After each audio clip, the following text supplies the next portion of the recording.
Welcome into Hockey Sense. Great to have you with us once again for our Friday tradition here live from Half Coast Studios, brought to you by the one and only First Community each and every week. It's August, and I keep saying this to you each and every week. Not a whole lot going on, and nothing's changed since last week heading into this week. But I thought this would be a good week to kind of dive into the Blues organization a little bit. Steve Kowalchuk, who was the head coach in Springfield last year for the Blues minor league affiliate, his first season there, entering season number 2 now. Plus, he's got a good story, former captain of the Washington Capitals, the first player, maybe the only player to ever be born and raised in the state of Utah and play in the National Hockey League. So that's interesting too with Steve Konowalchuk. He coached in the WHL, coached some good players there in Red Deer, I believe. And, now he's coaching in Springfield. So Dalibor Dvorsky, you got so many other, young prospects. Colton Ellis, he obviously had Tyler Tucker down there for a little bit. You've got some good young players that are going to be future Blues. And he's got a good read on all of them. So we're going to go down the list and we're going to find out just how close some of these guys might be, what their strengths and weaknesses are as a player, how they've transitioned to playing in the American Hockey League, and just get his take on a number of these guys. One player he never had, obviously, was, Jimmy Snuggerud. Never got his hands on him. So, yeah, he probably would have liked to have him for a little bit. But it's got to be interesting when you're coaching in the American League. And, your job is to try to win, I guess, but you're also expected to help develop players for the NHL roster. And, when I look at the Springfield roster from last season, I mean, they had some good players there. Because Otto Stenberg came over. Don't forget, he played almost 40 games last season for Springfield as well. How close is he? Did he play him mostly at center? Did he get some time on the wing? Where did he play the most? How does he view Dvorsky? Does he have to play center? Does he view him only as a center? Those are some of the questions. Guys like Leo Loof, man, I want to know about him. Zach Dean, who dealt with a lot of injuries last season, who played just 11 games in the American League last year. So, again, I'm interested to hear what he has to say about a lot of these guys. We're going to get straight to the interview. Not going to spend a whole lot of time talking beforehand. As always, First Community brings us Hockey Sense each and every week. We know that. They've got the back-to-school auto loans. I always love talking about the back-to-school auto loans. Summer is officially over. School starts Monday for my kids. I'm sure a lot of you listening right now, your kids are already in school. First Community, they give you the same rate, whether it's a new car or a used car, and you may say, okay, so what's the big deal with that? Well, the big deal is that nobody does that. First Community does, where they give you the same rate for a used car that they would give you for a new car. That doesn't happen. Most places charge a higher rate for used cars, but not First Community. Qualified borrowers can get a rate as low as 4.99 APR for 36 months. And trust me, I can promise you that's an unbelievable rate you're not getting anywhere else as well. Do your homework on that. Go ahead and compare the rates for yourself. You'll see First Community always competitive with great rates and 90 days before the first payment is due. So, 90 days before you got to make your first payment and you get the lowest rate and your rate is the same for a used car as a new car. Now, you got to be kidding me. First Community flat out gets it done in so many different ways, and we love having them on board with us here on Hockey Sense. You see Blue Note Roofing, of course, 314-920-5713. Give them a call today. David Novak standing by, ready to take your call, ready to give you that free estimate if you had wind and hail damage, any storm damage. Obviously, he's the guy to call. He works with all the big-time insurance agencies, roofing, siding, gutter, soffit fascia, whatever it is you need. This guy's unbelievable. Look for the big yellow truck with the blue notes on the side of it, and he'll take care of you. Again, you see the phone number there, 314-920-5713. He's a huge hockey fan, too. He personally takes credit for the Puce Suter signing the Blues made a few weeks ago. By the way, coming up on the Canister podcast soon, we're going to have Dylan Holloway joining us. We're going to have Jim Montgomery joining us. We're going to have lots of Blues content coming up there. Ben Bishop, I believe, is going to join us next week here on Hockey Sense. So a lot of great stuff. The Amateur Hockey Hall of Fame, the St. Louis Amateur Hockey Hall of Fame, the induction ceremony is coming up on August 23rd. Get involved with that. If you want to be around some great people and truly the pillars of the St. Louis hockey community. Head on out to that event. I'll be emceeing once again this year. Paul Stastny is going in. Chris Butler, who joined us last week here on Hockey Sense, he's also going in this year. Ben Bishop. I mean, it's like a Chaminade reunion with the St. Louis Amateur Hockey Hall of Fame. Scotty Rupp and all those guys do an unbelievable job. So, again, looking forward to everything we have coming up here as the summer is kind of winding down and we get into training camp really in a matter of about a month. We're going to have training camp. So looking forward to this coming Blues season. I mean, it's going to be a lot of fun. There's no doubt about it. New sponsor alert here on Hockey Sense. Welcome aboard Cross Country Mortgage. Everyone needs a good mortgage, and everyone needs to know a mortgage guy. If you don't know Mark Cooper, then I don't know what to tell you. You're not getting the best rate, I'll tell you that. You need to get a hold of this guy and do it today. 314-713-4377. Give him a call. Now, Cross Country Mortgage, by far the largest retail mortgage company in the U.S. You know, 1 in every 35 closings in America come from Cross Country. That is an insane number. 1 in every 35.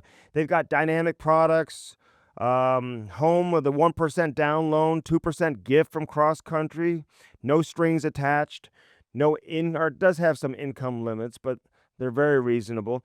This is what I love about what they do for people in the community, first responders specifically.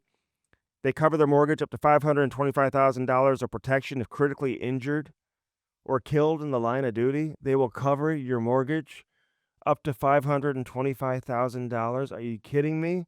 Loans for doctors up to $1 million with zero down and no PMI. So they're taking care of the first responders. They're taking care of the doctors. If you're a doctor, if you're a first responder, hit up Cross Country Mortgage and do it today. Again, 314-713-4377. They're home of the Bye-Bye PMI loan. That's a 740 or better credit score, and they waive the PMI requirements with 15% down or 15% equity. So anyone who's purchased a home with a 5% down in the last 2 years should look into this option, as you can save hundreds of dollars per month off of your mortgage. Just call Mark and call him today, 314-713-4377. Tell him you heard him on Hockey Sense with Andy Strickland. They offer loans in all 50 states, too, so if you're listening outside of the state of Missouri, they can still help you. Loan number 238015. That's the MLS number, 238015. Cross Country Mortgage. Welcome aboard to Hockey Sense. Great to have you along, as always. Mark Cooper, he's the man. Call him today. All right, Steve Kowalchuk.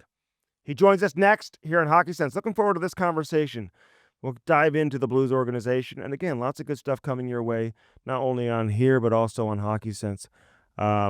We got lots of good stuff happening live from the Half Coast Studios. We're talking Blues prospects, American Hockey League. That's next here on Hockey Sense. Don't go anywhere. Steve Konowalchuk, what'd your teammates call you when you were playing? Was it Connie? Is that your name? Cono, yeah, and a few other nicknames, but Cono was the good nickname that I'd like to go with. Not a couple of the others. Yeah. Who got you into coaching? I know your career kind of ended a little bit prematurely, right? I mean, health-wise, you look good, you feel good now, right? I mean, it's almost, I don't want to say a blessing in disguise, but you were able to get your coaching career going, and you know, you've had a great run, and you're really just beginning at 52 years old. You got a long runway ahead of you, Steve. Well, you're right. The way my career ended, it opened the door for the coaching. I never, when I was playing, planned to be into the coaching or the management side of things. I was asked when I had to retire there, the Avalanche put me in player development, asked me if I want to be part of it and see what management was like. And I liked it, and I liked working with the kids. And, the next thing you know, I got into the coaching aspect. But I think if as unfortunate as maybe a couple of years shaved off my playing career, it certainly opened the doors for coaching. And, I've enjoyed doing that. It's certainly a big challenge. All right, so coaching in the Western Hockey League, and then obviously coaching pro. You've coached in the NHL as well as an assistant, but how much do you love the development process? Developing players at the junior level, getting them ready for pro hockey, but then, trying to get these guys to the NHL as well in the American League. I enjoy the development side. I think that's why I spent so much time in junior hockey. You can make such an impact on the young players with their skill and but also the on and off the ice stuff, and try and prepare them to go into pro hockey. And And now with the American League, it's an extension of that. You still have a lot of young players, but there's also it's a good balance where you have the career veterans as well that you have to work with, and it's a different kind of I shouldn't say maybe motivation, but just a different respect level for career veterans in the minor league as well that are 30, 35 years old, but still have that development aspect. I think sometimes at the NHL, you should be getting a lot of finished products. So the development part is I find not quite as big, but that's got its own challenges in itself. All right, so listen, you're from Utah. My kid played in a hockey tournament this summer, and there were like kids from like 10 or 11 different states, and one kid was actually from Utah. So you're the first, I think you might be the only player to ever play in the NHL that was born and raised in Utah. So how'd that happen? How'd you get, into the game of hockey? And like, did you live there your entire adolescence before you headed off to go play junior? Well, I left at 15, turning 16. So I have a brother that's a year older, and he kind of made the roadmap for me. My dad came from Edmonton, Alberta, just outside there. So he was a big hockey guy, like anybody from Canada. They like their hockey. And so he found any way we could get ice. There was 3 ice rinks at the time, and we would, both my parents would split up and take my brother or take myself to a different rink, and we'd get ice time that way. Eventually, we had to get to a little bit better competition, and that ended up being Prince Albert, Saskatchewan. I ended up playing 1 year Bantam and 2 years midget. So I guess that'd be U18 now. I know they've changed all the names. U18 a couple years there, and I didn't play junior hockey till I was 18, and then I ended up playing at 18, and then kind of in Portland for the WHL, and went from there. Yeah. Midget minor, midget major, they call it a U18. Now they're looking to get rid of U18 and just go down to a U17. So, and make that the highest age. There's a lot of discussion about that. So we'll see how that plays out. But that's pretty cool. Utah. And did you ever see Utah having an NHL team? That's going to be huge, right, for the interest in the game? Well, it is huge. No, I never would have thought. People thought we were absolutely crazy. I say my dad, for putting so much time into us in our hockey, and he was just passionate about it.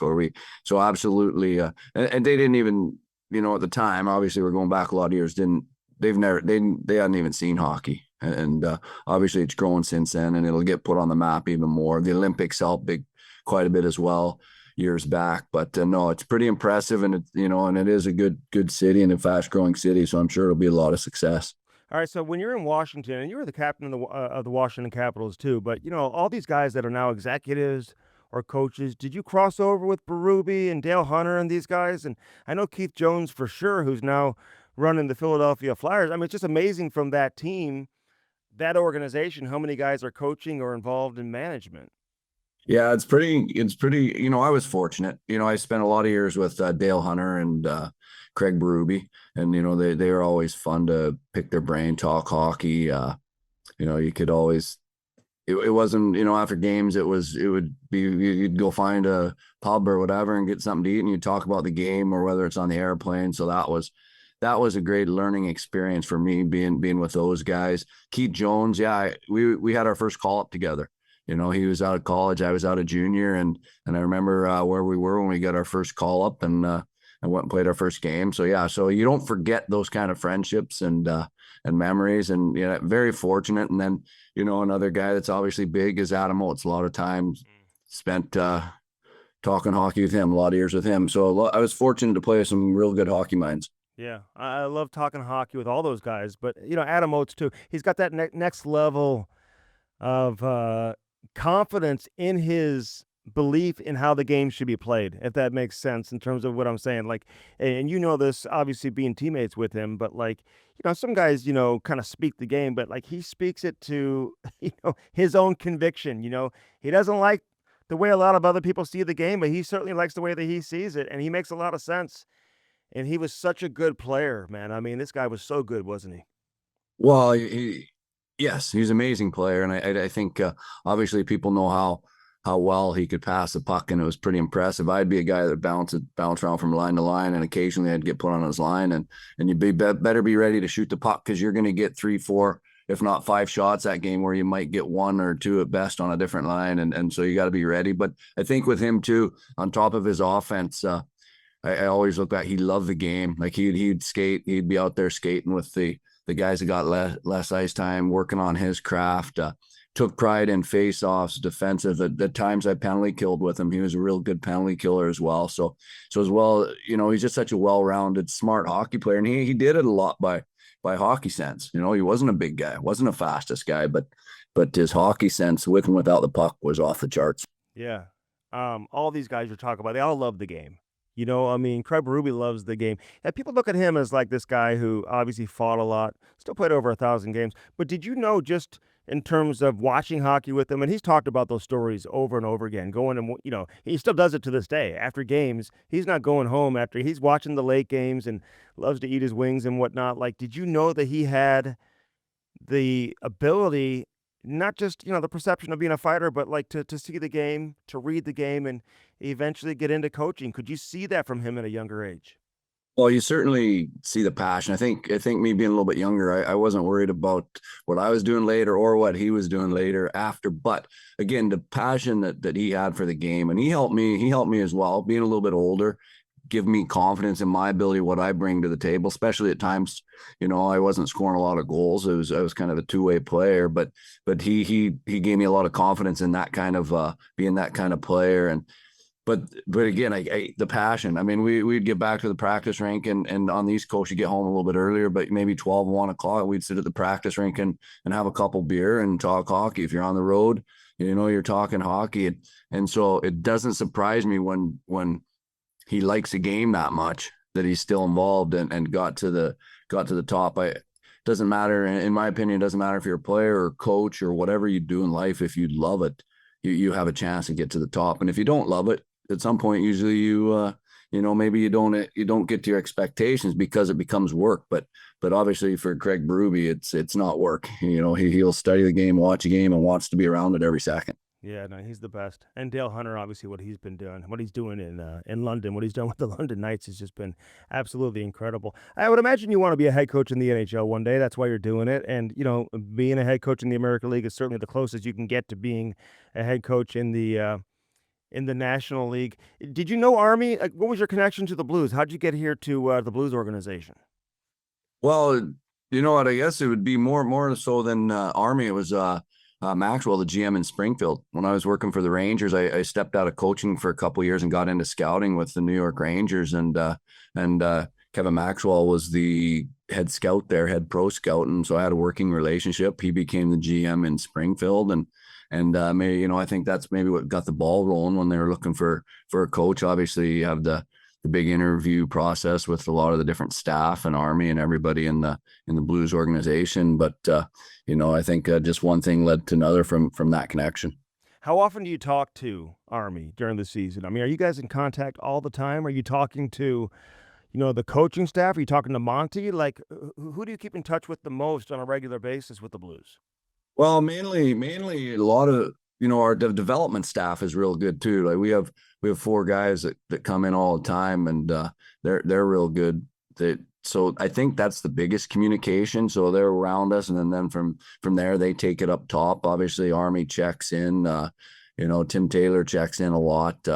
Maxie, our GM, they communicate. So there's always a constant communication. I think a lot of the time though, they're Army's busy doing his thing up with the NHL team, and we're busy doing our thing, and it's almost a communication through a chain of command a little bit, and it's nice where you get like you feel like you're running your own thing and you're doing your own thing and not having people guess what you're doing all the time. Yeah, no, that's the perfect situation. There's no doubt about that. Hey, whenever a player gets called up, what's that process like? Will they ask your opinion, like in terms of who deserves to get called up, depending on what the need is at that particular time?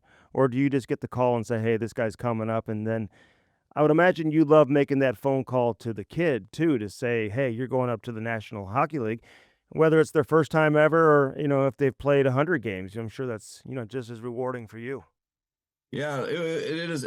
That was new to me this year, and that was fun. That was fun for sure. I think as far as getting a call up, there's such a communication between me and the development staff, and it's an ongoing thing, bridging that gap that it's not, usually it's not, okay, who do you want to call this moment? They already know who's playing well. They already have an idea who we like down there. And then when they call them up, we're not so surprised.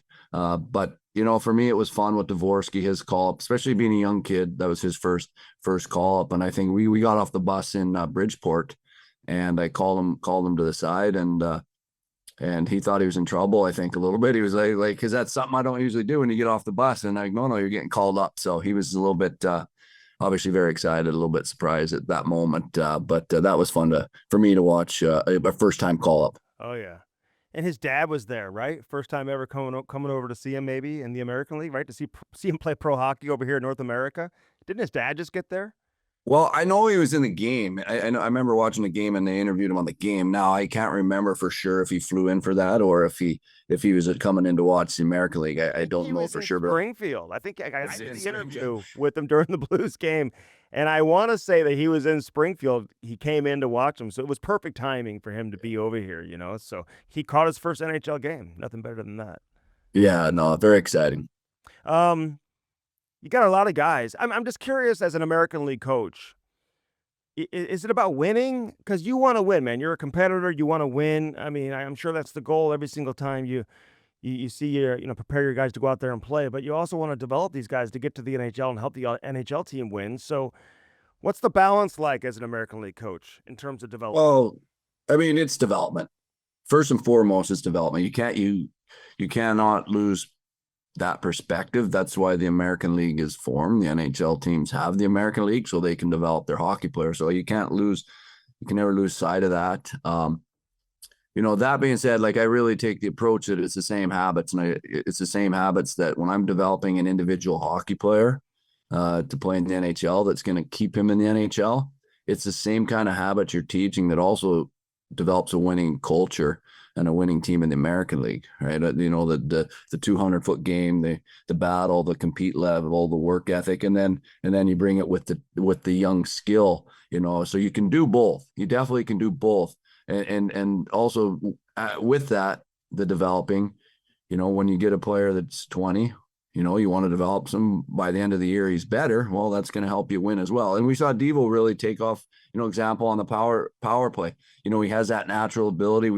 We had him in a couple different spots, and I'll tell you what, he was a good power play guy when we first got him, but by the end he was a dynamic guy on the half wall. So again, that's part of development, which in end helped us win as well, because all of a sudden our power play started to take off. So they go hand in hand, but you can never forget that we're there to develop hockey players and help the St. Louis Blues win. Yeah, no doubt. All right, let's talk some Dvorsky real quick. You mentioned power play.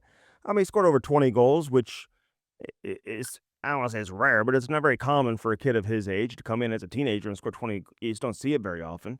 People talk about his skating. What do you see from his skating? And is he a natural center? Did you ever play him on the wing, or you specifically only view him as a center? You know what? I think the first thing, centers are so hard to come by. You're gonna spend as much time with any of our young guys that are centers, keep them at center and trying to develop them at center, because they're so valuable come the NHL.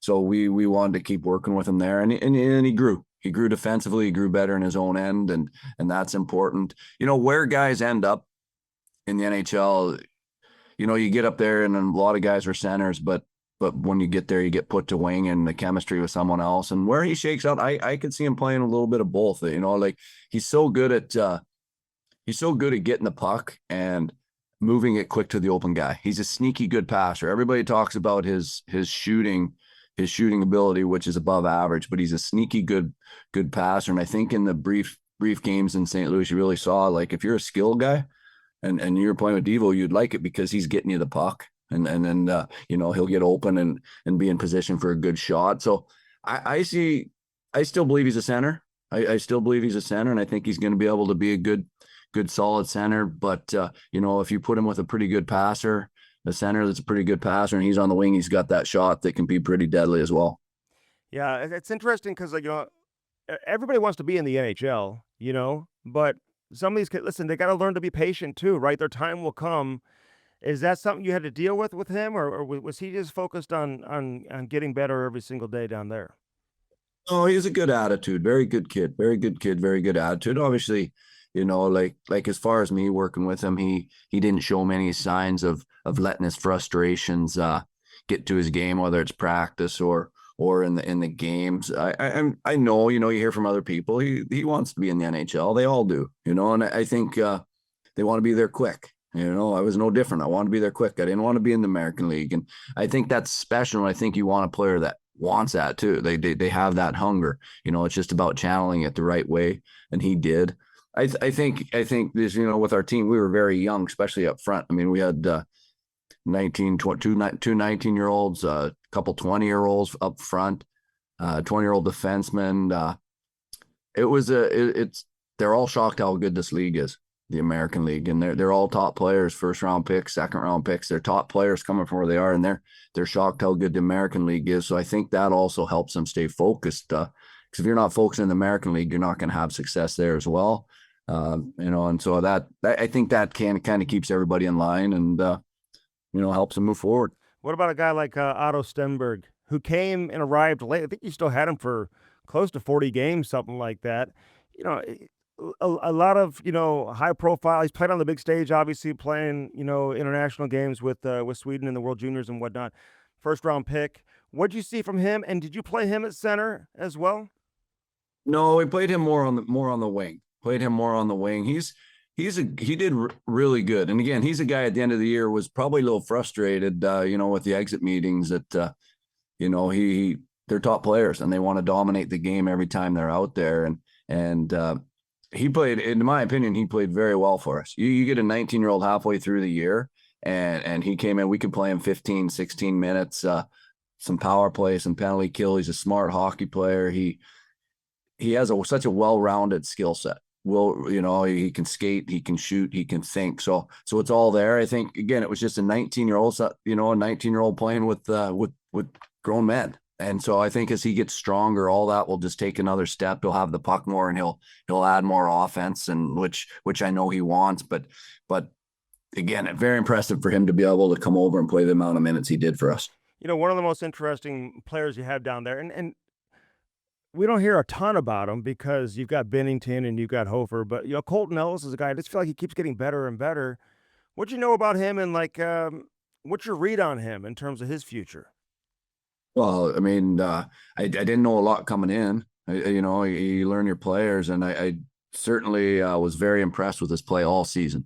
Again, I talked about the young guys we have, whether it's on front or back end. That's going to come with some mistakes and some growing pains, and he was an anchor for us all year. His demeanor, he's got a good, calm demeanor, works hard, takes care of himself. For sure, in my opinion, he has an NHL career ahead of him. To what level? I don't know. I don't know if anybody can totally predict goalies anymore, who steps out and who doesn't, but he certainly was a top goalie in our league. So if you're a top player in the American League, you have a chance to be a player in the NHL. Yeah. Okay. That makes sense. Zach Dean, a guy the Blues got a few years ago in a trade. He was a former first-round pick of Vegas, dealt with some injuries. Did he come on towards the end of the season and kind of give you an idea of what you have there as a player? Yeah, he obviously he was frustrated, missed a lot of time this year, but you could see it at the end. He came back at the end and he was skating well. Playoffs, so he didn't have a whole lot of games to get ready for playoffs, but he jumped right in, and his deceptive speed and above average hockey IQ, he's got skill to go with it. So you definitely see why he's a first round pick. And he has NHL potential. And for him, I think he's just, looking forward to good training camp and pushing for the Blues, and another guy that should go and trying to make the Blues out of camp. And if not, come back and put some games together. But he definitely has a well-rounded skill set to play in the NHL. All right, so one guy, talk about a sleeper heading into main camp coming up this year, and I'm excited to see what he looks like because I've heard so much about him, watched him play in the World Juniors as well, and I truly believe he's on the radar. I mean, there's no question about it. Is Kazamäki, right? I'm the Finnish kid. What kind of game does he have? Describe what he's bringing to the table, game in and game out. He's a good solid two-way hockey player. Again, he'd be a guy that I would like to play with. If he can play give and go hockey. He'll give you the puck. He's in position to support you. Reliable defensively. Again, skill level to complement the maybe the top guy top few guys on the NHL team. can play penalty kill because of his hockey sense, can play power play, whether move him around. We could play him in all different positions on the power play. And just he's a good, well-rounded hockey player. And certainly, again, he should be thinking, you know what, I'm going to go and I'm going to turn heads and make the Blues, because he played at one point. There's probably a 2-month stretch there where he could have been our best forward out there. So that's, again, you're talking about a very young player that was playing that good for us. Yeah, I like hearing that. Give me another name or two of guys that really impressed you this past season that maybe don't get a ton of attention. I mean, Dylan Peterson's a guy who you wanted to see how he translate to or his game would to the pro level. I mean, Leo Loof's a big defenseman. I mean, you've got some guys down there that I think are familiar to Blues fans. Well, it's fun. It's fun. You brought up a couple that I would bring up actually, like Loof could be maybe our most improved player, and it's not because of his skill set, because that's always there. His consistency throughout the year got better and better. He can skate, and he's competitive. He hits, and he has skill to go with it. He got dinged up just a little bit at the end of the year, and boy, we sure missed him. He came back for the playoffs, but he's a good player. So with his skating ability and his competitiveness, and everybody's still looking for the defenseman that can go out and hit and no one wants to play against. He has that element with some skill to be able to make that first pass and help out. So he'll be exciting. He'll be exciting this year to see if he can take another step. And then the other guy, like you brought up Peterson, you brought up all the skilled forwards, and not that he doesn't have skill, because he does, but you bring up the other guys, but you need the third, fourth line, up and down, crash and bang type forward. And he grew his game as the year went on, where again, he got hurt at the end of the year a bit too. We really missed him. He brought a lot of energy for us. He could forecheck, and he can get in on the forecheck. He goes to the net without the puck. He's a big guy. He'll fight if he needs to, or at times if he feels the team needs to. So he's a guy that I'd watch coming out of camp, that, if St. Louis needs something, that crash and bang and an energy guy on that fourth line, I think he can be that. So, yeah. So he's another exciting guy, which is a little different mold from some of the Dvorskys and Kaskamakis and Stenbergs, but you need all kinds of players, and he certainly came along. When you say Kazimaski, going back to him real quick, I mean, you say he was your best player for a good stretch there. I mean, are we talking like his ability with the puck, like his skill level? Is he dynamic? Like, how do you describe his game from an offensive standpoint? I think, if you go watch him at first, you're probably not gonna. He's not gonna be, oh wow, look at, he went end to end, or well, he dangled that guy and and made these highlight type plays. It's his consistency with doing the right thing all the time that just, by the end of the game, he's made good contributions into winning, and it's just that kind of play that again, the players get trust in him, and obviously the coaching staff, and it's a winning type hockey player. So but he's not. He did have a couple highlight plays, but for the most part, it's doing the right thing and enough skill level to make the good plays, but and just go from there. But the reliability is just one of his biggest assets. How do you coach a guy like Alexandrov, for example, Nikita Alexandrov? Because, he plays an offensive game down there. He's gotten, a taste of the NHL. He's gotten a cup of coffee up here and had a chance, Maybe doesn't have the high-end NHL top six consistency that you want, but can he be a bottom six guy? I guess is the best way to ask the question. Does he have that in his game, or do you have to play him in an offensive role? No, absolutely. I think he can be a bottom six guy. I think he can, in the NHL, he can be a third line player and penalty kill. And he's a good penalty killer. We had, obviously we have to sort out a lot of minutes, and I give Nicky a lot of credit. Obviously, a different situation, maybe some of our younger guys. He had already been in the NHL, so it's a little different mindset when they come down, but he came down with the right attitude that he wanted to keep playing in the NHL and prove everybody wrong. He worked hard. He became, again, one of the biggest players on our team. And I talked to him early, and we had a conversation that, if you're going to play in the NHL, the role might be a little different. It might not be the power play role. And he took pride in that. At times I would have liked the penalty kill more, but he was such a big part on our power play. And also, we have young guys. Different guys we wanted to penalty kill as well, that we didn't get as much ice there. But again, when I needed one to penalty kill in the playoffs and we were banged up a little bit, He's a big part of the penalty kill. I think he's got enough speed. He's got enough hockey sense. He's got enough strength to play a third line penalty killing role in the NHL, in my opinion. You should get guys like Stansel, right? You had him for like 10 games or whatever it was last year. I would imagine you see him a lot more this season. Big body who can play. Pekarsik, I imagine he's turning pro this year, right? He's going to be available for you in the American League. So, it's a good opportunity. You're going to get some good players that are young, but again, getting back to the development stage, you get to work with these guys that have a lot of talent and a lot of NHL ability. Well, yes, and Stansel's good. Again, another guy. He's coming out of junior hockey, playing in the American League down the stretch. He was, again, exit meeting. Well, he would have liked to do a little bit better in his mind, but I thought he did great for a young kid coming out at 19. It's a hard league, especially that time of the year. But Karsik's a big, talented guy that's got one-on-one ability as good as a lot of players. So the talent's there. It's fun for me to coach young players. Yeah. I want to see these guys move on, get to the NHL. Again, that's what the American League's for. And I'm excited. Another guy, Robertson, was real good for us. He was unfortunately banged up a bit, but when he played, sneaky, real good, kind of Kaskamaki type player.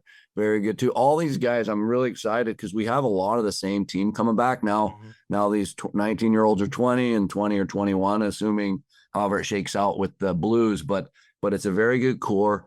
Everybody left, the exit meetings with the players. They're all excited to know what to expect coming into the season for the team and for themselves, and believing in each other that we can take another step. So I think it should be pretty exciting. Yeah, Lucas Fisher is another guy you're going to be able to have this season too, young defenseman. I think he played a couple games last year for you, right? He played a couple. I think he's still too young. So again, because he's only, because he'll be 19 this year. He'll be 19 this year, and then depending where you're from, Europe or junior, sometimes 19s can play or they can't play, or maybe now they might be allowing one 19-year-old. So we'll see the way the CBA shirked up. Next year, right? Is it next year? I'm not even. So as far as I know from Dev Camp, he's still too young to play, but very talented. Burns is a guy that probably be on our team this year. Yeah. Awesome character, captain of his junior team, big physical type defenseman. If anything, we'll probably have to reel him in a little bit and keep it under control. But I love that. You want that. So there's another big young guy, and Butchinger, he was 20 playing for us, and so we expect him to take a step. So there's a lot of really good young prospects for the Blues. Yeah, there's no doubt. So Fisher, what was the loophole that allowed him to play games last year? I guess once his season ends, you can call him up. Yeah, if your season's over, you can come up and play some games. Yeah. Okay. Yeah. They should let him play. They should let him play next year. Then Well, he went out and played it. Well, you think 19's too young? You think 19's too young to play in the league or no? I think it depends on the player. I really do. If you're fit, I just think you have to be physically ready, because it's still men out there, and to me, it's an injury type thing, and your body's going to wear down, and it, like a guy like Dvorsky's a big thick kid, so for him, I think physically he was ready. But you don't want to get these young guys put in a situation where they can get hurt or from getting worn down. So if they're physically ready, I think they can have a chance to play. But coming from junior hockey, most guys are not ready to play in the league at 19. Yeah. All right. I'm looking forward to training camp, seeing all these guys. I mean, I like how you said Quentin Burns. You got to reel him in because he fights and he is aggressive, man. I love watching him play. So you got some young, good, talented players. One player that I probably wouldn't expect you to get is Jimmy Snuggerud. Don't expect that, I guess, with the way that he came up and finished the year last year. But I'm sure you would love to work with a young player like that. But again, it's impressive then. I mean, just to show you what you're saying about 19-year-olds, how tough it is to come into the American League. I mean, when these kids at 19 and 20 find their way to the NHL, I mean, it's really hard to do, isn't it? Yeah, it is. And, give him a lot of credit. He stepped in there and it looks like he carved a role for himself with the Blues right out of the gate there. So good for him. Obviously, hockey's hockey, and training camp will create a competition. So you never know, but it certainly looks like he's going to be a big part of the Blues. But, credit for him because he went and played well. Yeah. And, just the other kid we haven't even brought up yet, Lidstein's another top player coming through. He's coming. That defenseman that I'm excited to work with. You see his skill level too with, you got Burns coming in, who's kind of that big crash and bang guy. And then you got Lidstein, who's elite skill. So a nice mixture again. There's just a lot of nice young prospects coming through. If you have a veteran guy who's 27 and you've got I mean, you mentioned Lindstein, he's a power play guy, right? I mean, he's a skilled guy. You see what he does in the on the international level and what he's done. It, when it's development, how do you balance that? I mean, you're trying to win the game, but you also want to get these guys to play the role that they're likely going to play when they get to the NHL, right? So you have to balance that too. It can't be easy to be a veteran guy sometimes when you got a bunch of young prospects coming in. It's not easy to be a veteran guy, and our guys are great. Led by Pekka, our guys are great, and Shu on the back end, they understand it. I know when the season starts, we don't hide from that. We don't hide that it's a development league. We let the players know, the team knows that this is a development league first and foremost. There's going to be some young guys that are going to get put in positions to help them. Now, that being said, they also have to understand that if it wasn't for the development, there wouldn't be a league and they wouldn't be making the kind of money, so it kind of balances there. But I also do understand that these guys, they want their next contract as well, right? The 27-year-old, the 28-year-old, or the 30-year-old, so-called career, they want their next contract. And at some point they have to put up numbers too. So you do have to try to balance that to a certain point, but it's our guys are really good. At times you got to just talk to them and get them through certain moments when you're playing young guys. I know the Blues are good and they support me, and we'll give all the young guys the ice time, but there's still a compete factor, and they have to be buying in and good character and working hard. Obviously, if there's some of those non-negotiables that slide, then some of their ice time can slide too. But so it's not set in stone. But we didn't have that problem. All our young guys worked hard and competed all year, and I think so that makes it easy for the veterans to respect that they're getting the ice time. Yeah. Last thing for you. I mean, because you played in the American League too. You didn't play there very long, but you did, and you played almost 800 games in the NHL. But how good is the American League now versus when you played? I mean, is it that different today versus it was back when you were, turning pro and playing in the American League? Well, I mean, you're going back a lot of years as far as I think hockey in general is just deeper, right? The NHL is deeper. The skill level, when I watch games now, I just watch the stick handling and passing ability of the NHL compared to when I was in the NHL. And that's from the first line guy to the fourth line guy. And so that's trickled down to the American League. The American League, your fourth line can easily become a first line guy with injuries or call-ups at times, right? There's just that much depth. There's just so much depth in hockey right now, and I think that's the biggest difference. Yeah, no doubt. Look at Nathan Walker, how he plays in the American League, and then he almost like transforms himself in the National Hockey League into finding a way to stick in the lineup and be effective every single night. It's real impressive. Those guys can do that. So, listen, man, all the best. I enjoyed this conversation. It was fun. I know Blues fans will certainly enjoy it as well. Enjoy the rest of the summer up there in the Pacific Northwest, and we'll see you in training camp here in a few weeks. Sounds good. Appreciate it. Thanks. All right, Steve. Take care, man. All right, take care. Bye. Thank you. Yep. Good conversation with Steve Konowalchuk, one of the best names going right now in hockey, but certainly a really good coach. You can tell he's got a firm handle of the players down there in the American League. And, when you're Doug Armstrong, you're Alexander Steen, Tom Stillman, everyone, you just it's comforting going to bed at night that you have a coach down in the American League that is fully capable of doing the job, and your prospects are in good hands and getting better and developing. And, he's a hockey lifer, man. He's been around for a long time. You mentioned some of the guys that he's been around, and I didn't even talk about it. Like when he's coaching in Seattle in junior, he had Shea Theodore, he had Matthew Barzal, he had all these guys. And then coaching in Red Deer, and so he's been around the block a time or two, and certainly appreciate him taking the time to be with us. Lordo's Diamonds brings us the interview with Steve Kowalchuk today. Are you looking to get something special for that something special in your life? Of course you are. Go to Lordo's Diamonds and go there today. LordosDiamonds.com, right there in the heart of Ladue, right next to Truffles. You can't miss it. 314-432-8008 if you want to give them a call. Again, if you've got a $500 budget or you have a $500,000 budget, if you're a big wheel and you got a $500,000, listen, you're going to get treated exactly the same by Mike and Jimmy Lordo. Now, these guys are the absolute best. Cindy, everybody over there, Pat. I'll never go anywhere else. I've gotten so much jewelry from my wife from Lordo's Diamonds, and will continue to do so. forever, the only place I'll go is Lordo's Diamonds, right there in the heart of Ladue, 314-432-8008. Again, Blue Note Roofing, 314-920-5713. Give David Novak a call. Call him today. He's standing by waiting for you, and he'll take great care of you as well. Cross Country Mortgage, our newest sponsor here on Hockey Sense.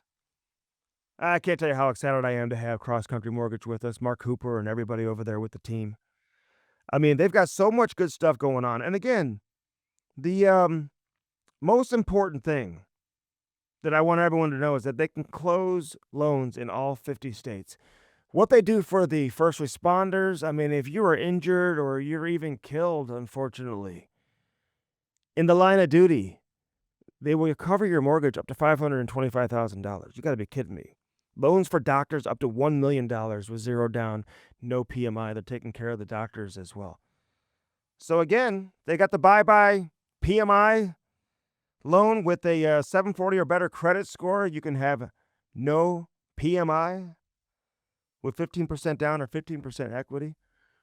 Unbelievable stuff. You got to give Mark a call today. Mark Cooper, 314-713-4377. 314-713-4377. Cross Country Mortgage. One out of every 35 mortgages in the country are done with Cross Country Mortgage. I mean, that is an astounding number. One out of every 35 closings in America is done with Cross Country. That's incredible. MLS number 238015, 238015. Give Mark Cooper a call today and welcome to the team, 314-713-4377. We'll come back and wrap up this edition of Hockey Sense, brought to you by First Community. You wouldn't do your banking anywhere else. We'll tell you why on the other side. Thanks for joining us on this edition of Hockey Sense, live from Half Coast Studios. I hope you enjoyed this edition of Hockey Sense with Steve Konowalchuk. I wanted to get into Blues prospects, man. I mean, let me know in the comments below who you're most excited to see this season, come training camp, come preseason. Who's your sleeper to play NHL games this year? I think Kazimaki's got some real opportunity to play games. And who knows, man, maybe these guys are going to push somebody out and they're going to end up making the NHL roster. You just never know. Leo Loop, I love what he was saying about Leo Loop, man, the physicality. It's good to have players like that in the lineup. You know, getting a guy like Quentin Burns now going with his professional career. Stancil, Pekarsik, all these guys. You know, how many hockey fans or, you know, fans of NHL teams, and I'm talking real fans, are truly focused on what's going on down in the American Hockey League on a day-to-day basis as well. If you're a Blues fan, you should be, because they've got so many great players. I mean, so much talk about Dvorsky and Stenberg and Lindstein and all these guys in Snuggerud, and for good reason, because all these guys are going to play and they're going to be a big part of the Blues' future moving forward. And Dvorsky, listen, he may not make the team out of training camp this year, but he's going to play. And by this time next season, this guy will be a full-time NHLer. And is going to have a bright future and certainly a great career ahead of him. But, you know, all this talk about all the Blues prospects the last couple of years in the World Juniors and all these guys coming along, and now they're starting to arrive as professional hockey players. So it truly is an exciting time. I can't wait to see how this next wave of players evolve as professional hockey players and then eventually find their way to St. Louis here with the St. Louis Blues. Hockey Sense, as always, you know what it's brought to you by First Community. Our friends over there at First Community. It's back to school time. Get the kids back to school. Let's go. Listen, I love summer, and it's great to be with the kids all the time, but it gets to a point where it's August, and you know, it's back to school time. I used to say that school starts way too early. When my kids were a little bit younger, like, wow, they go back in August. Because when I was growing up, you didn't start until the day after Labor Day. Now they start in August, but it's time. Let's get back to school. Let's get back to school. If you have a young person in your life who's going back or away to school, like colleges, all the kids are going back to colleges. And there's so much to be done. If you have a son or daughter that's going back to college or they're entering college for the first year, you want to hook them up with their own checking account because they need money. And you guys know that firsthand, how much money they need. But get them their own checking account through First Community. They've got a college cashback checking account that earns cash back with no minimum balance and no monthly fee. So the account comes with free mobile banking, a free debit card. If you have your own account at First Community, they can even set you up with cross-account online access so you can help them with their banking even if you're not at home. So ask about that as well. firstcommunity.com. They've got you taken care of no matter how old you are, including those college students who are going back to school. So be sure to do that and do that today. We love all our sponsors who support us here on Hockey Sense. Travelhouse.com, of course, our friend Gail, ready to take care of you. Spring breaks, summer vacations, ski vacations, cruises, Hawaii, all-inclusives. They specialize in the all-inclusives. If you're looking to go to Jamaica, Mexico, Dominican Republic, I mean, look no further than travelhouse.com, H-A-U-S, Travel House, H-A-U-S, Travel House. Call Gail today. Look them up. Got a great website, travelhouse.com. They'll take care of you. Frontenac Detailing. Do you have dents on the side of your car? Do you have scratches on your car? Are your wheels scuffed up? Do you have burn holes in your seats? You shouldn't. But if you do, they can take care of you with that. Little cracks in the windshield. You know, some people think, God, I'm going to ignore this because I've got to get a whole new windshield. No, you don't. You take it to Frontenac Detailing, and they'll just get rid of that little crack, that little fracture that you have in your front windshield. I took my car in. They did the ceramic coating. It looks nicer than it did the day I took it off the lot.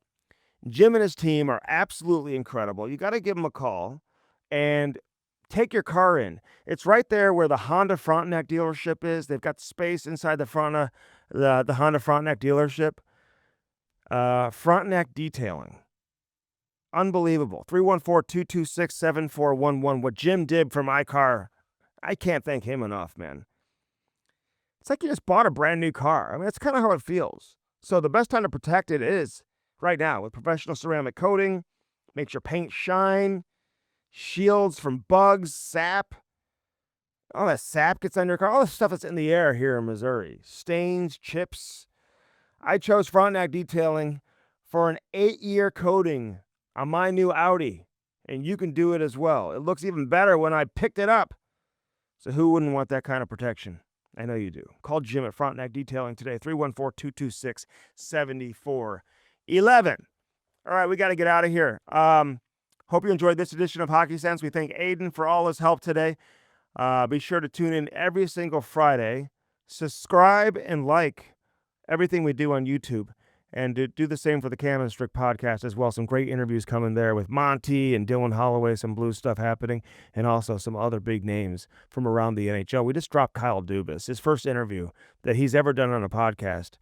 And he hadn't done anything since he left the Toronto Maple Leafs, now as the GM of the Pittsburgh Penguins. Great conversation. We had a lot of fun talking with him, so check that out. Still up there on all platforms, just like all our interviews are, from the Cam and Strick podcast to Hockey Sense with Andy Strickland.